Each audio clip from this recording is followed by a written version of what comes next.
Welcome to the Monday Minute of the Hunt Backcountry podcast. These are shorter and more informal episodes. This is Mark, and joined as usual by Steve, who's coming at us from a new, I almost said new studio. We do have a new studio at the EXO office, but you're coming from the satellite studio now. Yeah, our 2-year project of building a house is over and moved in. Took a couple days off last week and got moved over here. And yeah, first podcast in the new bedroom. I like how you said it's over. That's cute. It's not over, Steve. Oh yeah, oh yeah, Trisha's going to be decorating. Yeah. oh yeah, yeah, yeah, yeah. Uh, It's a process, but we're yeah. living in here. Yeah. Yeah, that's exciting. Well, to get straight to it, we have some new stuff that's kind of launched. We quietly put up new shirt designs through EXO on Friday. There'll be an email and kind of some, actual announcement and marketing, but this podcast is really the first time we're saying anything publicly that they're there. And as we've talked about before, but I know some people have missed Steve, we just decided to make all logo gear at cost. We did a kind of a $10 t-shirt thing, a limited run at the beginning of the year that brought back some old designs. And then when we did that, we're just like, man, we should just keep doing this. Let's just keep doing the shirts kind of at cost. So we just launched 4 new designs. They are $10. We took the designs we did have, which are kind of down to limited sizing. We dropped them to $10. So yeah, some kind of fresh new threads to go check out. Threads. What are you, Threads. 20? Yeah, I know. I'm just trying not to boomer. Did that sound cool? Am I No, relevant, Steve? no, that sounds pretty bad. Jake will get a kick out of that one. Yeah. Anything else? Like I know, yeah, as always, Steve, there's always a ton of stuff going on, but I don't think there's anything super urgent Oh, announcement wise to yeah, share dude. today. No, my brain's in 8 billion different Frazzled? directions currently. Yeah, there are Yeah. lots to do. Got obviously just moved in, death hikes next week, pile of work to catch up on from missing out that I didn't get done last week. And then, yeah, lots and lots going on, but nothing to talk about, I guess. Well, we'll get to listener questions. We had a good one from Brad. He sent us an email, kind of multifaceted in a way. It was about traveling for hunts, and these are questions I don't know we get quite a bit, and I just wanted to cover them with some good information, both for Brad as well as everybody listening, because again, we get these quite a bit. So I'm going to break his email into a few different sections. First off, he says, "Thanks for everything you guys do. We will be flying back to Alaska for a second run at hunting the Hall Road this year. I have a few questions that come to mind while watching your various Alaska hunt videos regarding when you fly for hunting trips." So he first asked, do you buy and pre-package your daily food bags at home, or you just buy food when you land in the city that your commercial flight goes to? He says maybe that's a dumb question, but seeing the clip of Mark and Jake setting up their food bags before heading out for their mountain goat hunt made me curious. So it's a good question, and it kind of his question highlights how this can change between, say, our caribou hunt, the moose hunt, and then our mountain goat hunt. We were packaging food on the mountain goat hunt because that was the one hunt that we did that was guided. And as part of that, our guide Mark includes food if you want to use what he has. And because I kind of know Mark and know what he offers, and I, one, asked ahead of time, but two, it wasn't the first time I did this hunt, I knew that I was happy with the options he had. So because it was guided hunt and he offered it, and I knew the food he had was stuff I was good with, we traveled with pretty much next to nothing for the mountain goat hunt and relied on what he provided.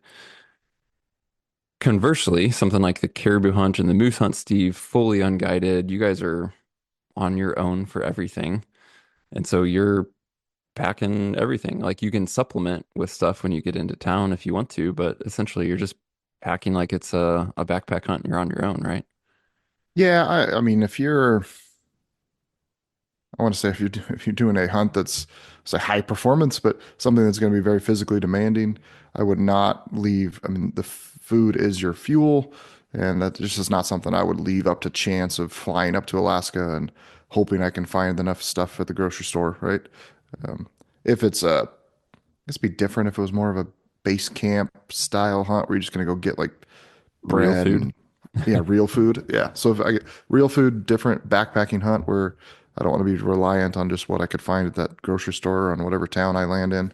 Uh, yeah, definitely gonna pre-package all my food, put it into its day baggies, right? The 3,200, 3,500 calories, have it all ready to go and fly it up there. And you're definitely adding, say you're 1.5 to 2 pounds a day per food. I mean, your 10-day trip, you could be 20 pounds of more luggage you got to take up there, and you might have to pay for that. But you're also going to save money. You have to pay for that extra baggage potentially, depending on what airline you fly with. But you're also going to save probably money just because the food's going to be a lot more expensive to buy up there. And it's just something you don't just get that headache done prior to flying up. You don't want to be dealing with landing and rushing to a store and yeah, way easier just to buy that stuff a month in advance because everything you're buying for it's not gonna expire like a week from the day you buy it, um, and have that just prepped and ready to go. Yeah, just a few mention this, but make sure if you're doing this could be a fully guided hunt or it could be, a lot of caribou drop camp hunts. They may offer like, yeah, we'll set you up with camp and food. We've talked about this before, but if that's the case and you're considering taking them up on that versus just a flight, if you are considering using uh, outfitter or transporter provided food, make sure you know what that is and that you actually want to eat that for a week or more. It's often a giant box of Mountain House that by day two you, you may be tired of. So yeah, if it's something where you have an option to not bring it and rely on a source, make sure you understand what's actually going on. If you're bringing all of your own stuff, yeah, as you said, Steve, it can get heavy. Um, Flying with it's not a big deal. I mean, it's you're going to be hopefully coming back very heavy as well, so it's really not a big deal. There's definitely times where I've known guys who ship stuff ahead as well, just almost for the peace of mind of having it there. Not just food, but even other gear items, and there's different ways to tackle that as well. So, yeah, that's kind of food. Pretty much rely on yourself unless you really, really have a source that you trust and can rely on.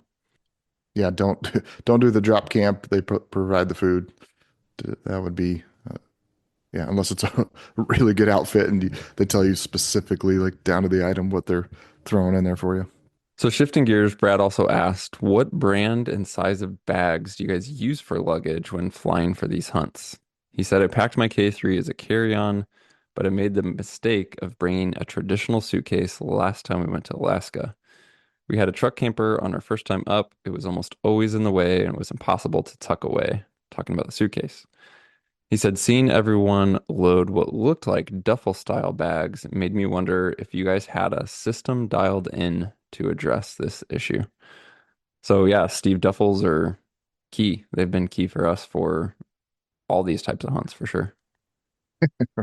Like, all I can do is laugh about what we do the podcast. Like, why don't we do stuff? And like, why doesn't Why X don't we one make make a a duffel duffel? bag? We use them. Come on, Steve. We should make one. Branding. High performance duffel. Um, yeah, just duffel bags. I've had a bunch of various ones over the years from Cabela's, and I think last time I that one's gotten pretty.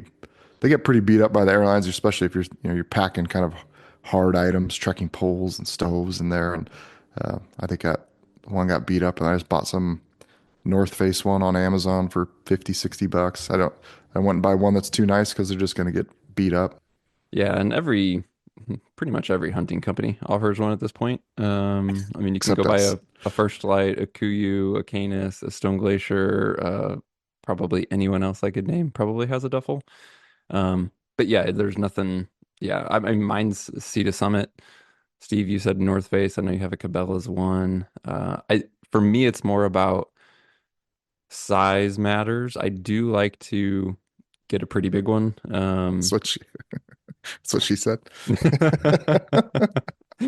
Uh, yeah, something I could fit my pack in is nice. Or if your pack can't fit it completely assembled, at least with our packs, they're easy to break down and get them in there. So, you know, Brad mentioned putting his pack as a carry-on. That's a great option. We have a video that talks about that as well. I can leave a link to it, but I just like the option to also have my pack in a duffel if needed.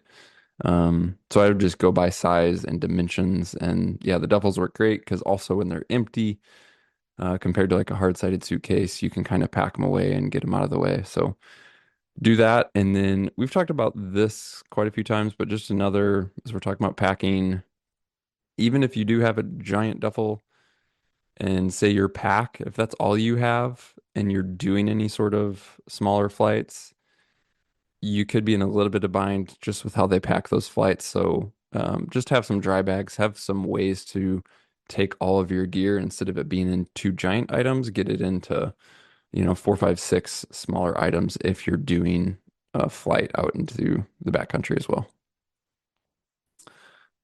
All right, this one, Steve, also from Brad, part three of his email. Do you ever fly or ship meat home in soft-sided coolers? He says last time we flew home, we ended up buying throwaway quality coolers in Fairbanks. Seems like there might be a better option to pack soft-sided coolers. And he said possibly with our consumable food mentioned question one to fly up with, and then use those same coolers to get meat home with. The big thing here that's a variable to figure out, especially for Alaska, but really any hunt you're flying with, is how frozen will my meat be? Like, what opportunity, what options do I have to have my meat frozen solid or just cooled, but not necessarily frozen solid? The less frozen your meat is, if it's just cold but not frozen hard, the more insulation you want. But if your meat has an opportunity to get really cold or ideally frozen and it's a longer flight, you don't even actually need a cooler. You just need something that's leak proof. We've used those HDX bins from Home Depot. You can add insulation to them if you'd like. But really, if your meat is cold and frozen and it's handled through the airline process, you're in pretty good shape. Doesn't even have to be a cooler. In terms of soft-sided coolers, the only time I've flown with a soft-sided cooler, either checked or as a carry-on, was actually carrying it on and just taking a soft-sided cooler and carrying meat with me on the plane. The biggest caveat there goes back to, again, it needs to be frozen. So if you try to go through TSA with meat as a carry-on, if it is not frozen solid, they will essentially treat it as liquid, right? Because has some sort of liquidity to it.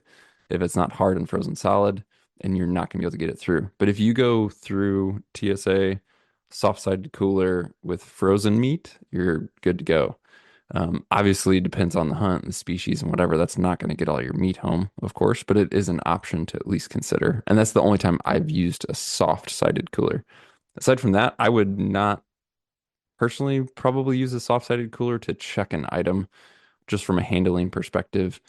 It just may not be durable enough. So for me, what you ship meat home with all depends on how frozen is that meat.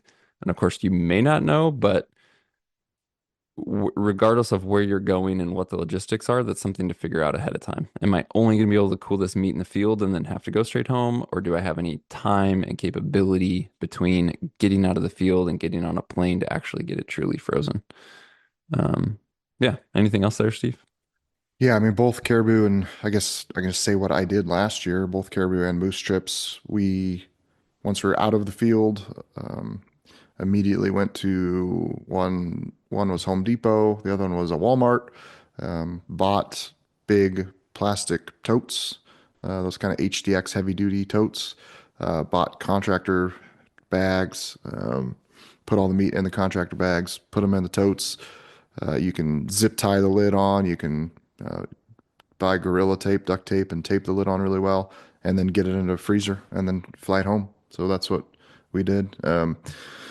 Alaska Air Cargo has a freezer, but they also won't accept the meat until it's frozen. You could fudge a little bit about that, but they're technically not supposed to accept the meat until it's frozen.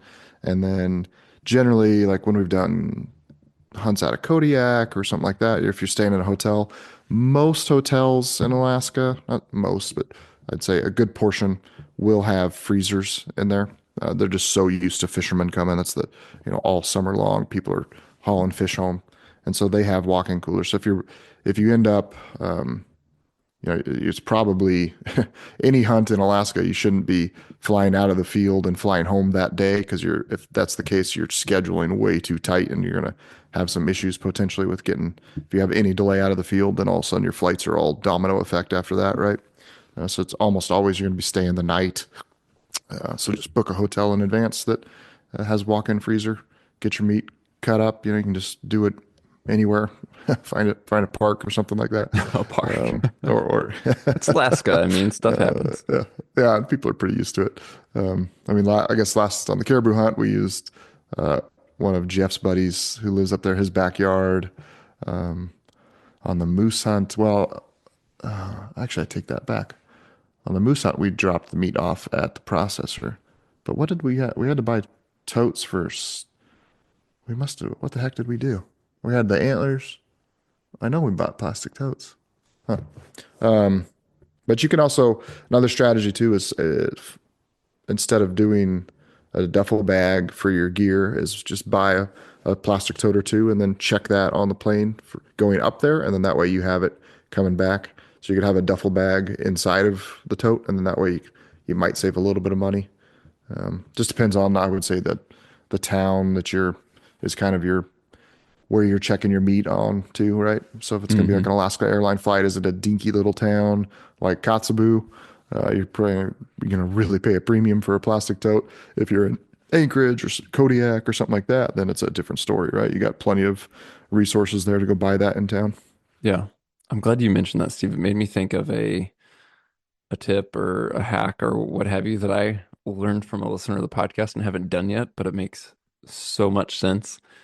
I think it was a podcast, a listener story. The guy was going somewhere in Alaska. Anyway, he went up with those totes, like we just talked about, the black totes with the yellow lids. He went up there with, I think, three or four of them. But because they nest, he basically only needed one on the way up for gear, food, or Hmm. whatever. But he wanted two or three extras to have to bring meat back. And so he went up with three or four nested and basically zipped tied them together because they have the little loops where you could do that. Hmm. And so on his way up, there's one full with like three or four empty ones nested with the extra lids and everything fully zip tied. So it's one unit. So on the way up, it was one checked bag. It was one item. But then when he was up there, obviously split them, unnested them, and then on the way back, he had all his totes and everything he needed to bring meat back, which was a brilliant way to go because you don't have to Yeah. worry about finding them when you're up there. Hmm. Yeah, absolutely. All right. Well, hopefully that helps.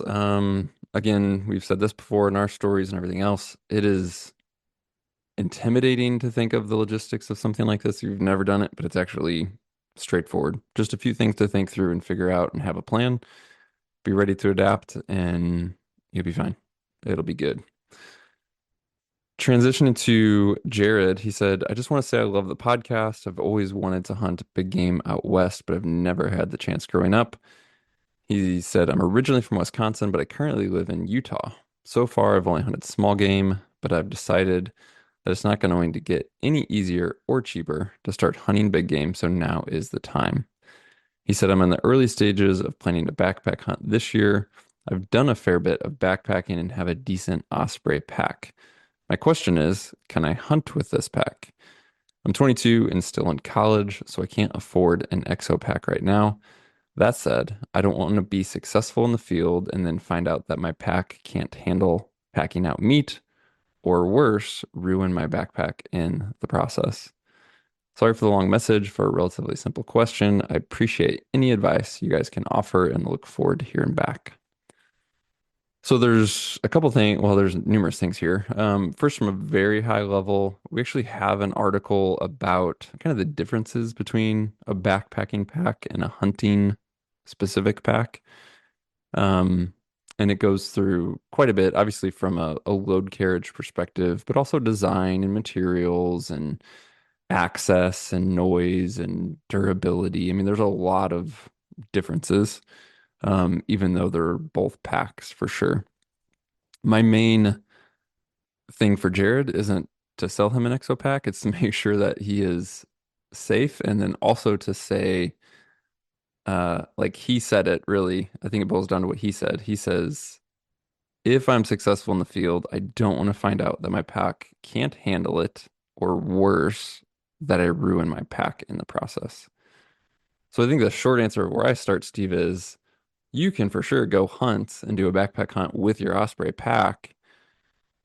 The biggest problem is going to be if you're successful, you're going to be very limited, potentially in a bit of like a, I don't want to say a dangerous situation, but you're just like from a body perspective, you could, I'm not saying you would do some damage, but there's potential that you're carrying too much weight with a pack that won't support it, and it's definitely gonna beat you up or worse, potential for injury, and that there is a real chance that like he would ruin or at least damage his Osprey pack if he's trying to do too much with it if he's successful. Yeah, at the end of the day, you're asking a product to do something it was not designed to do. Um, and that's haul heavy loads, right? Like that pack, I'm sure is perfectly capable from, 20, 30, 40, 50 pounds, maybe. You get over that, like the, designer at Osprey is not even concerned about how the pack's going to perform with a 75 or 80 pound load because it's just not something that it's doing. Is like you're not designing a car to tow, right? It's just completely different thing. So you could do it. Obviously, when you're just backpacking, you're gonna be totally fine. Obviously, it's not gonna be as comfortable as like what our pack would be, but it'd be fine. And then when you go to, if you kill something, you're just gonna have to do light loads. I mean, you put it in a trash bag, put the meat inside the bag, and you're gonna have to do, keep the loads around 50-ish pounds, whatever the pack seems like it can handle, and just do more trips. You're gonna potentially double your trips in and out. So maybe that limits to how far you want to backpack in there.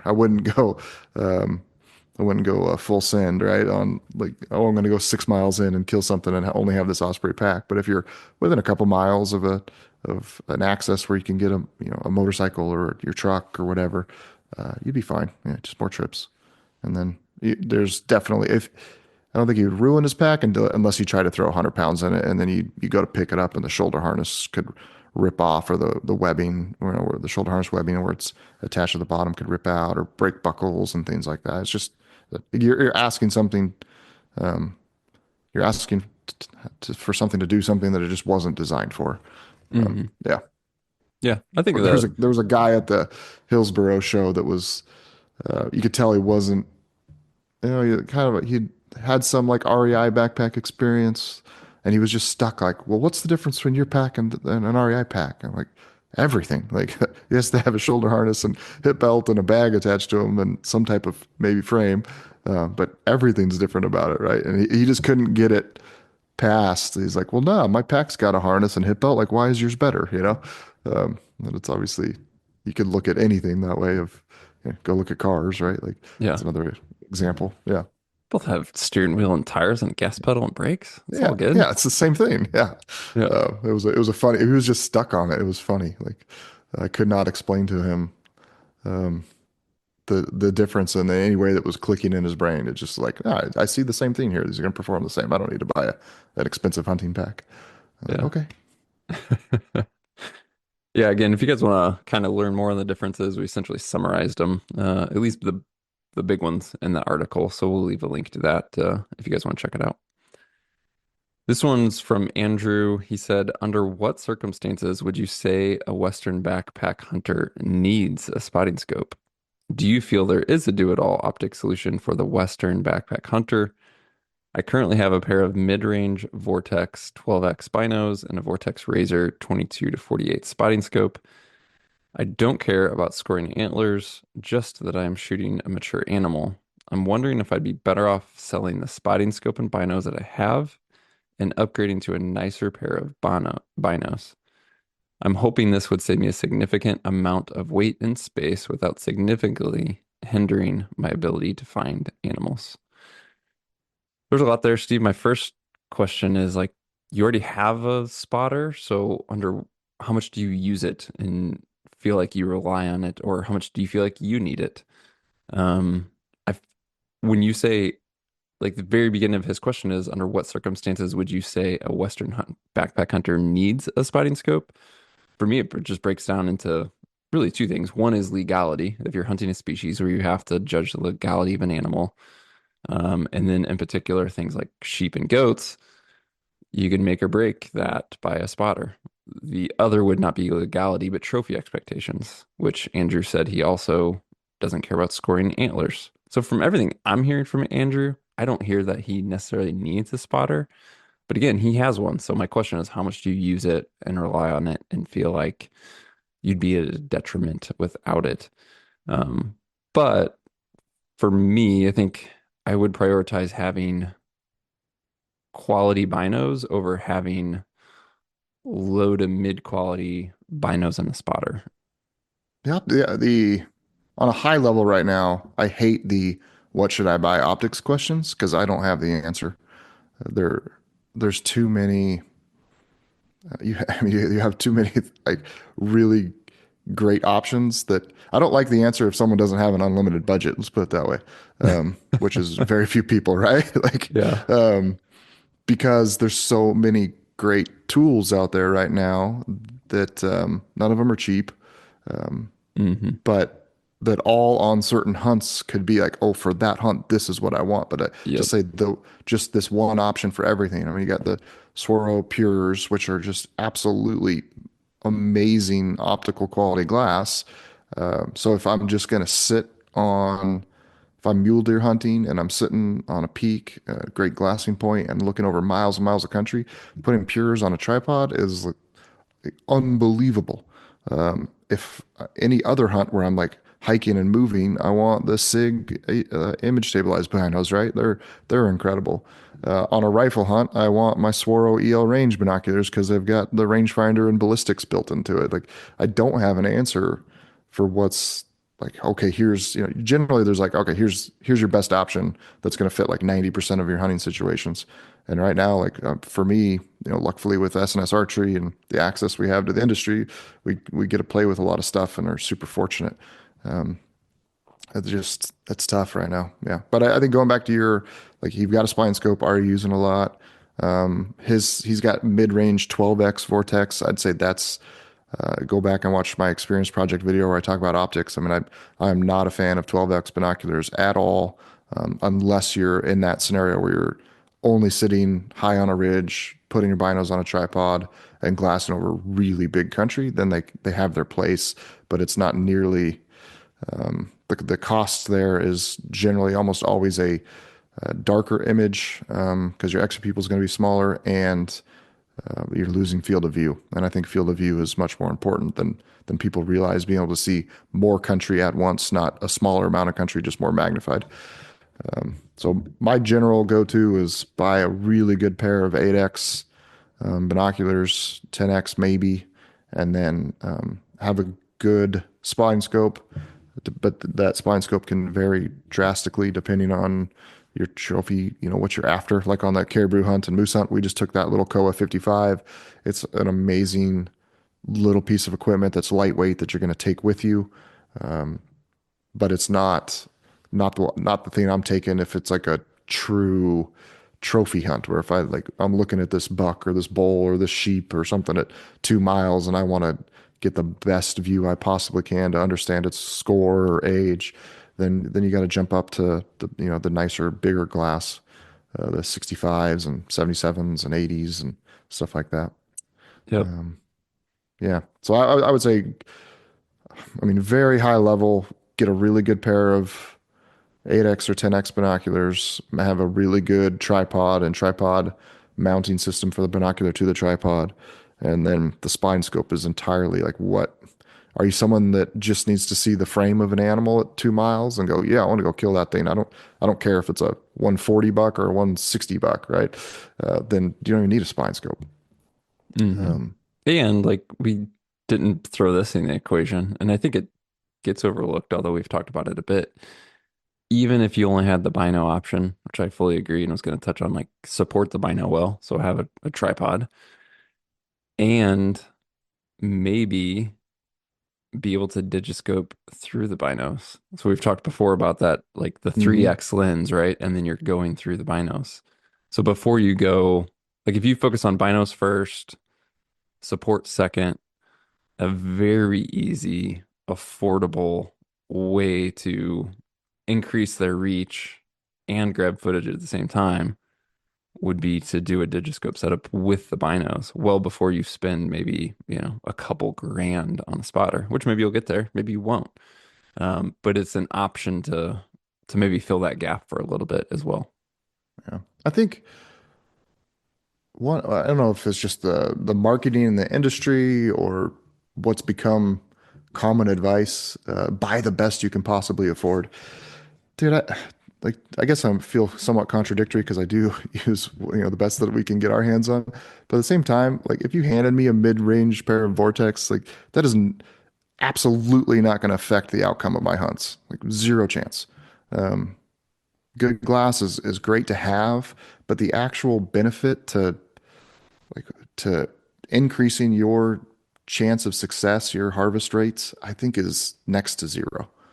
I know it's not the common advice of buy the best you can possibly afford, but I think that's probably true 20 years ago when there probably was a big discrepancy between, say, a pair of $100 Bushnells and $3,000 Soros. Back then, they wouldn't have been 3,000; they'd have been 2,000 or less. But the mid range stuff is really freaking good these days. And again, I just don't see it. It's not really moving the needle on what's going to directly outcome the affect the outcome of your hunt. Yeah, and then where you do spend money is like think about the longevity of it. And Yeah, optics is a place where if you don't get caught up in the trends, yeah, I mean you could have like a great pair of high quality binos that it's like, okay, I'm gonna invest in these and stick with them for not a couple years, but maybe a decade or a couple, right? And there's gonna be a lot of new exciting stuff that comes out. And it's just like, well, does it do something better? I mean, we're obviously gonna see more advancements on the electronics side of optics. I don't feel like we're gonna see huge advancements on the quality side of optical performance and clarity itself, right? yeah. Um, like I can take my ELs, which it took me a long time to buy them, and then Pures came out, and are Pures better? Yeah. Does it make my ELs irrelevant? No. So it's like Yeah, you can always like spend money and chase what's the latest and greatest, or you can like very purposely decide where you are going to spend your money and actually just stick with it. And remember that they were great 5 years ago. They're still great today, even though, there's something more exciting at least from a marketing perspective. yeah. There's maybe a chance that the SIG image stabilized you're going to see more animals at the end of the day. Your average guy, average hunt, you put him over the course of a hunting season, he's going to spot more animals. Like he's up and moving. I mean, those things are For sure, if you're up and pretty moving, incredible. especially. Yeah. Yeah, they're pretty incredible for what they are. Yeah. But not at all the choice I want if I'm going to sit down in glass um, and just be parked somewhere for 6 hours because Yeah, I mean, that's they're what's, not, they're just not narrower field of view and not near as nice to look through as a really good pair of binoculars. But again, maybe, I mean, I don't know, man. I mean, definitely time behind the glass is going to translate into seeing more animals. So I mean, you can argue that from the high quality binocular perspective that if it's not giving you a headache, you don't have eye fatigue, you're going to spend more time behind it and find more animals. But and that's where the that's, SIGs work come in because it's like it's so nice to glass through, and you're seeing a good stable image. With you could be breathing hard and holding with one hand, and you're getting a good image. mhm. Yeah. I just go back to I really don't like the optics question right now. It's always been like a hard. Well, no, it wasn't hard. It was just like buy the best binos you could afford, and then if you need a high quality spine scope, buy one. Now it's like, there's 28 really good choices out there, and Yeah. none of them are. I mean, if you're, live in the real world, and you're limited to buying one of each, and you got to save and invest for that. Oh man.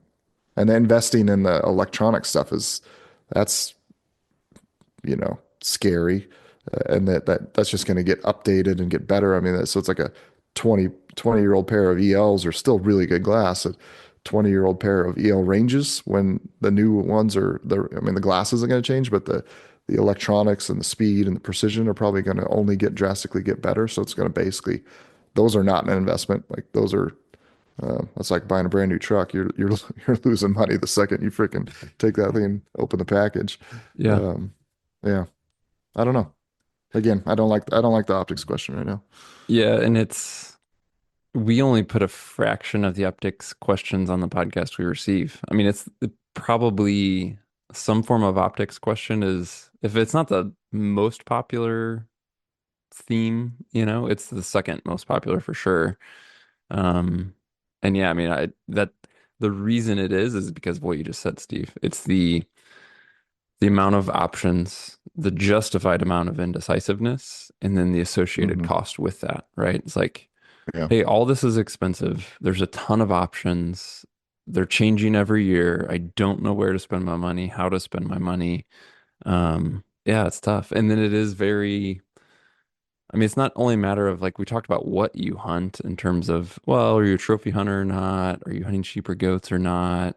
So it becomes easy to throw out the baby with the bathwater if you just start talking about like, oh, I'm just an elk hunter. But even then, it's so greatly dependent upon where you hunt and how you hunt. I mean, there's times where optics make or break an elk hunt, and then there's times where I've hunted for days straight and never touched a bino, right? I mean, yeah, it's tough. It's very situational dependent, and yeah, I'd be curious, like you said, it was maybe easier to answer this question 5 or 10 years ago.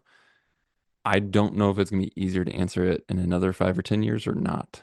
Like I don't know if the technology piece is gonna continue to advance and then just make other things more obsolete, or it's gonna kind of like stabilize or plateau, or what feels like right now is year after year after year, you have changes, new options, and just yeah, it's wild right now. yeah, yeah. I know I've said this. Certainly, whoever figures out how to do really high quality glass with range finding and ballistics built in, that's that's a full cap or full caps lock like game changer. That's gonna be Full caps lock game changer. that's gonna be a badass. Yeah, because I Yeah. mean that's the issue right now. It's like I got three different tools all doing basically the same job, but it just depending on the hunt, which one am I taking? Yeah, and at what point is that going to be financially feasible too? Yeah, yeah. I mean, I'm assuming the first iteration of that's truly good is going to be a pretty penny, of course. Yeah. Hmm. All right. Final one from Austin. He said, my hunting partner and I frequently recount the harrowing experiences with lightning that we've shared in the backcountry. In the last several seasons, we've been caught in some downright terrifying storms and had to sit mid-slope in horror as trees get struck and destroyed around us. Yesterday, we got to thinking about how infrequently we hear other hunters or podcasters talk about lightning. There's plenty of talk about bears and mountain lions and wolves, but lightning kills 10x all of these species combined, and it seems like we may be better off leaving the bear spray at home in favor of a lightning rod or some coils of copper. I'm curious to hear your thoughts and keep up the good work. I think going back to what we said about optics in a way, this one's pretty situationally and context dependent as well. There's just going to be some areas and then associated with that seasons because of where you're at on a mountain where these like lightning encounters can be more or less common. But what's your experience here, Steve? This guy won't like my answer. But for some reason, I've never been afraid of lightning. I think it's really cool to be caught like in your tent in those storms.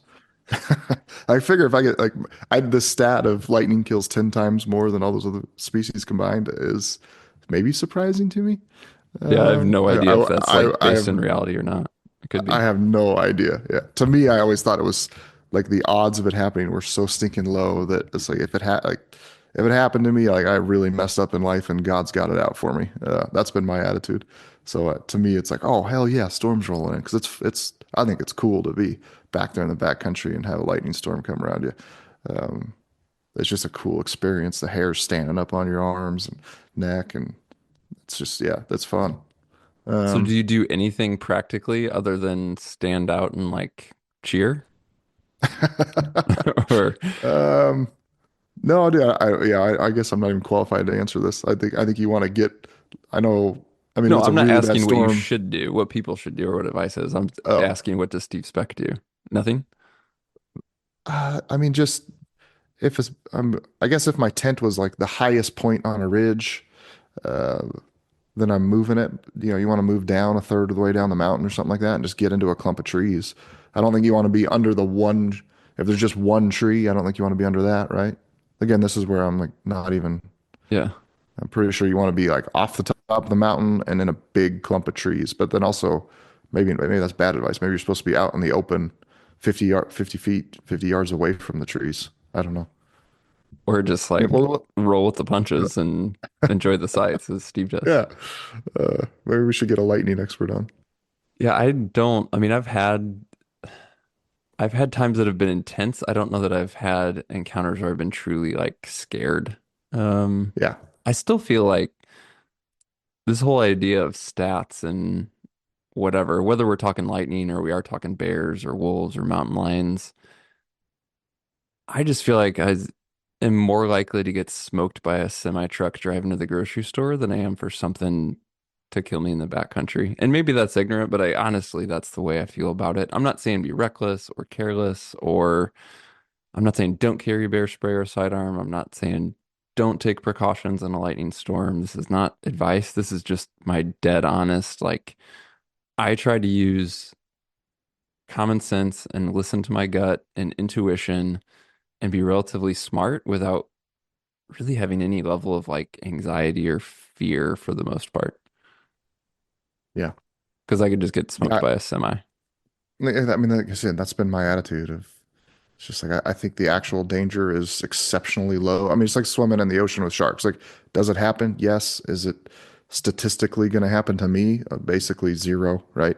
Um, and that's how I feel with lightning. But I mean, we're also putting ourselves up there in those situations where most people aren't spending their lives backpacking up high in the mountains. But it's just not something that's ever scared me. But I want to maybe it's Dione has a story where he was literally crouched down and just like I mean just it's like in the lightning, right? They're striking like 50 yards away multiple times. Like I could Yeah. see that being pretty scary. Oh I've yeah, never absolutely. been I've been in some good lightning storms and definitely had lightning strike close by, but not freaking nasty. But it's got to be so stinking rare. But obviously, Yeah. this guy said he's happened to him a couple times. So pick a new hunting spot, I guess. Yeah. Yeah. I've never, when I say I haven't been afraid or I'm not afraid, I'm not saying it from a macho perspective. I haven't had the situation that scared me. Like, I'm Yeah. sure there's plenty of people who are like, oh man, you're crazy. You would have crapped your pants if this happened to you. I probably would have. It just Hmm. hasn't happened to me. So I'm not like afraid of it happening Yeah. until I have a reason to be. And then there's yeah, going back to what I said about bears. Shame's like I feel like I have to caveat stuff all the time when you speak to thousands of people, but I'm especially I haven't hunted like for example lower 48 grizzly bear country where it's like thick, right? Like Yeah. there's portions of Montana and Wyoming that I haven't hunted where I would be much more cautious and careful compared to like I've been around plenty of grizzlies in Alaska. So again, when I say I'm not advocating being careless. I just been in the mountains a fair amount, probably have faced stuff that to some people they would have anxiety about, and I just don't have anxiety about it simply because of yeah, because of you have to realize what is a true danger and what isn't. And I have faced very few encounters of actual true danger versus like in your head, you can create a lot of what if scenario that hype yourself up when in all reality, you shouldn't be hyped up. Yeah. Yeah. Yeah. The going back to bears, like you talk to Alaska, like our first trip up the Kodiak, right? Like we're sweating like, oh, freaking giant brown bears everywhere. And now we're done the trip multiple times. And like, they're not an afterthought, but I'm not at all concerned or worried about dying that day from a bear. It's just like, okay, let's be aware, let's make smart decisions once we kill something and we're around meat and that scent and things like that. But it is not something that's like forefront of the mind the entire time, like it was that the first trip we did, where it was like looking around every bush and tree and for a bear, it's just kind of like much more relaxed and you just get comfortable with it, realizing that the danger's actually very quite low. Um, yeah. That's just me with lightning. I was just like, yeah, if I get, I think it's really cool to be in those storms. If I get struck, I did something wrong. Well, we'll be back next week unless Steve gets struck by lightning. So if you have other questions, let us know. Send them to podcast@exomountaingear.com.